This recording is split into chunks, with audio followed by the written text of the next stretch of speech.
రవాణా నడవాలతో ప్రయోజనాలెన్నో. ఆ చందు శంలో వస్తు వినియోగం అంతకంతకు అధికమవుతూ అన్నాయి. దీన్ని దృష్టిలో పెట్టుకుని భారతీయ రైల్వే ఎక్కువ మొత్తంలో సరకులను తక్కువ సమయంలో గమ్యస్థానాలకు చేర్చడం ద్వారా ఆదాయం పెంచుకోవాలని లక్షించింది. అయితే ప్రయాణికుల రైళ్లు తిరిగే మార్గాల్లో సరకు రవాణా చేపడుతుండటం వల్ల అనేక ఇబ్బందులు ఎదురవుతున్నాయి. ప్రత్యేక సరకు రవాణా నడవ, డెడికేటెడ్ ఫ్రైట్ కారిడార్, డిఎఫ్సి ల ఏర్పాటు ద్వారా వీటిని అధిగమించడానికి రైల్వే శాఖ ప్రయత్నిస్తోంది. ఉత్తరప్రదేశ్కు ఉపయోగపడు దేశ నలుమూలలను కలిపేలా 2843 కిలోమీటర్ల మేర వేర్వేరు డిఎఫ్సిలను నిర్మించడానికి సుమారు 125 లక్షల రూపాయలు కోట్లు వెచ్చిస్తూ అన్నారు.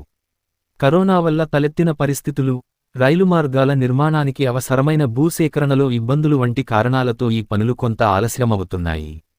రోడ్డు మార్గాన సరకు చేరవేతకు అయ్యే ఖర్చుతో పోలిస్తే గూడ్సు రైళ్ల ఛార్జీలు తక్కువ. కాలుష్యపరంగా చూసినా రైలు మార్గమే మేలు. అయినప్పటికీ సుమారు 65% సరకు రవాణా రోడ్డు మార్గంలోనే జరుగుతోంది. రైలు మార్గం వాటా 31%గా ఉంది. సరకు రవాణా అవసరాలు పెరుగుతున్నప్పటికీ అందుకు తగ్గట్లు రైల్వే మౌలిక సదుపాయాల వ్యవస్థ విస్తరించడం లేదు. దానివల్ల ప్యాసింజర్ రైళ్లు, మెయిల్ ఎక్స్ప్రెస్లు, సూపర్ ఫాస్ట్లు, దురంతో, రాజధాని, శతాబ్ది, వందే భారత్ వంటి రైళ్లు గూడ్సు రైళ్లు అవే పట్టాలపై నడుస్తున్నాయి. ఇది సబబు కాదని, రెండు అవసరాలకు వేర్వేరు మార్గాలు ఉండాలని పలు కమిటీలు సిఫార్సు చేశాయి. భద్రత, సంస్థాగతమైన ఇబ్బందులు వంటి కారణాల వల్ల గూడ్సు రైళ్లు ప్రస్తుతం గంటకు 25 కిలోమీటర్ల కంటే ఎక్కువ వేగంతో వెళ్లలేకపోతున్నాయి. ఈ వేగాన్ని ముందుగా 55 నుండి 60 కిలోమీటర్లకు, ఆ తర్వాత 100 కిలోమీటర్లకు పెంచాలని రైల్వే శాఖ భావించింది.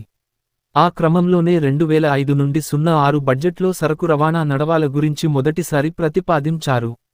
ఆ తర్వాత భారత ప్రత్యేక సరకు రవాణా నడవా సంస్థ ను ఏర్పాటు చేశారు. మొదటగా స్వర్ణ చతుర్భుజి మార్గాన్ని నిర్మించతల దేశంలో ప్రయాణికుల చేరవేతకు ఉపయోగపడే రైలు మార్గాలనే సరకు రవాణాకు వినియోగించాల్సి వస్తోంది. దానివల్ల ఎదురవుతున్న సమస్యలను పరిష్కరించేందుకు రైల్వే మంత్రిత్వ శాఖ ప్రత్యేక సరకు రవాణా నడవాలను నిర్మిస్తోంది.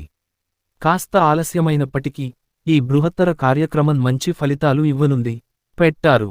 ఇందులో భాగంగా లుధియానా నుంచి సోన్నగర్కు తూర్పు డిఎఫ్సి 1873 కిలోమీటర్లు, ముంబైలోని జవహర్లాల్ నెహ్రూ ఓడరేవు జేఎన్పీటీ నుంచి ఢిల్లీ సమీపంలోని దాద్రీ వరకు పశ్చిమ డిఎఫ్సి 1506 కిలోమీటర్లు నిర్మాణ పనులు చేపట్టారు.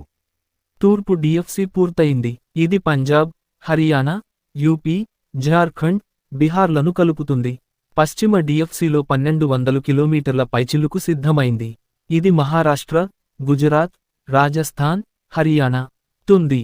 ఈ రెండు కారిడార్లు రోజూ అదనంగా 300 రైళ్లు గుతున్నాయి. పశ్చిమ, తూర్పు డిఎస్సీలను అనుసంధానించే న్యూ ఖర్జా, న్యూ రేవారీ విద్యుదీకృత జంట మార్గాన్ని ప్రధాని మోదీ ఇటీవలే జాతికి అంకితం చేశారు. సొరంగంలో కిలోమీటరు పొడవునా విద్యుదీకృత జంట మార్గం ఉండటం ఇంజనీరింగ్ ప్రతిభకు నిదర్శనం. ఈ తరహా నిర్మాణం ప్రపంచంలోనే తొలిసారి అని చెబుతున్నారు. రెండంతస్తుల కంటైనర్ రైళ్లు ఈ సొరంగంలో సులువుగా వెళ్లగలవు.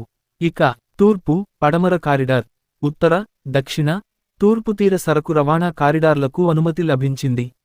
వీటివల్ల విజయవాడ, ఖరగపూర్, విజయవాడ, ఇటార్సీ వంటి అత్యంత రద్దీ మార్గాల్లో సరకు రవాణా వేగవంతం కానుంది.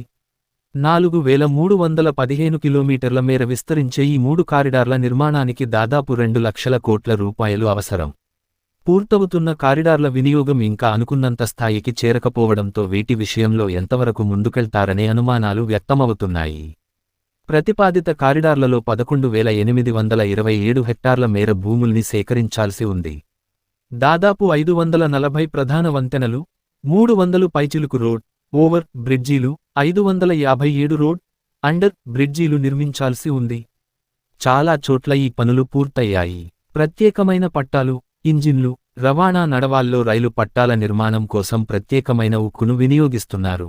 వాటిపై రెండంతస్తుల కంటైనర్లతో కూడిన రైళ్లను నడపవచ్చు. ఎక్కువ పరిమాణంలో సరకును సులభంగా తీసుకెళ్లేందుకు ప్రత్యేకమైన ఇంజిన్లను తయారు చేయించి వాడుతున్నారు. ప్రయాణికుల రైలు మార్గాల్లో ప్రమాదాలు, విపత్తులు సంభవించినప్పుడు మరమ్మతులు చేయాల్సి వచ్చినప్పుడు ఈ నడవాలను వినియోగించుకునే అవకాశముంది. అడ్డంకులను అధిగమించి సరకు రవాణా నడవాల నిర్మాణాన్ని పూర్తి చేసుకోవడం అత్యావశ్యకం.